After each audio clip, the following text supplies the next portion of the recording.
of chairs, just name him in. Hi, my name is Autumn Foster. I did my essay over the Viking culture and heritage. I feel like this is both a tragedy and a triumph because the Viking culture is very demanding. It's tactical. They have more of the eye for an eye. So if you would see if today we would not be the same because of the government. They ruled it as, like I said, an eye for an eye, one for theirself. But when Christopher Columbus discovered America 500 years after the Vikings landed in what is now today called Canada and made a settlement in Newfoundland, they were here for a couple of years. They spread their heritage, their culture. They were farmers. They were cattlemen. They were dealing with livestock. I just said that, sorry.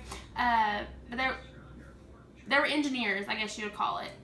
Well, when Christopher Columbus discovered America, who took all the credit and glory, he made the 13 colonies. We had the Boston Tea Party. So if that never had happened, would we have taxes?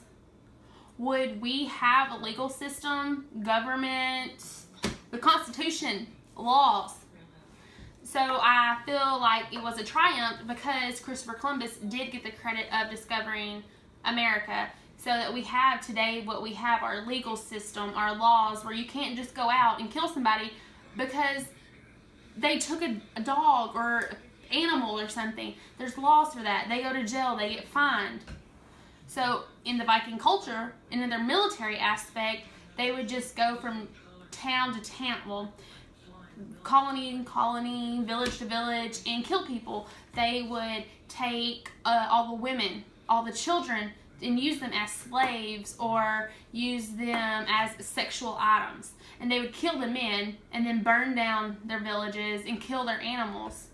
So they're more of takers.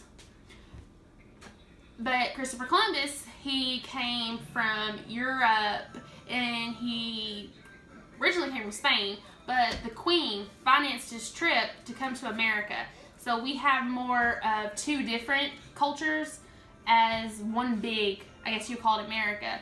Because the 13 colonies, they were ruled by the British. Right? I feel good with it. So we have more of a British aspect on life because there was rules placed for us to follow. And going back off again, if the Vikings were here, they did not write down laws. They did not write down stuff. And a tragedy, from my aspect, would be an eye for an eye. Because they would just go and kill. No, it's a tragedy because we'll cut that part out. So it was a tragedy also because they fought for what they wanted. Nowadays, we don't fight for what we want. We just back down and we settle for agreements with people. Because in China, we have to deal with China, Japan, Syria, Iraq. We get oil from overseas.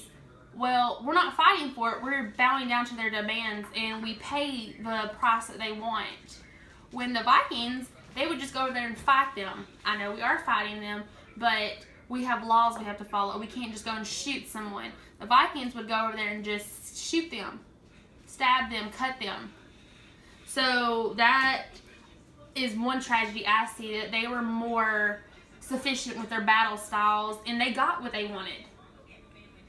I know that we need peace and we need to be strict, which we are now, but I feel like the Vikings would have made a more non-strict environment, and there's no peace with them. So in my conclusion, their culture, their heritage, their military aspect is both a triumph and a tragedy. Okay, we'll cut that out.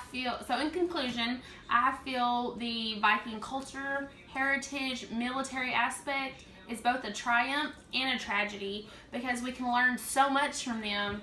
But Christopher Columbus came over here 500 years later, and he got the recognition of discovering America. He brought more Look at that. He brought more laws strict. So he shaped what today is now America. So just think what the triumph would be if the Vikings stayed here and didn't leave Newfoundland and went back to Europe. What would America be like?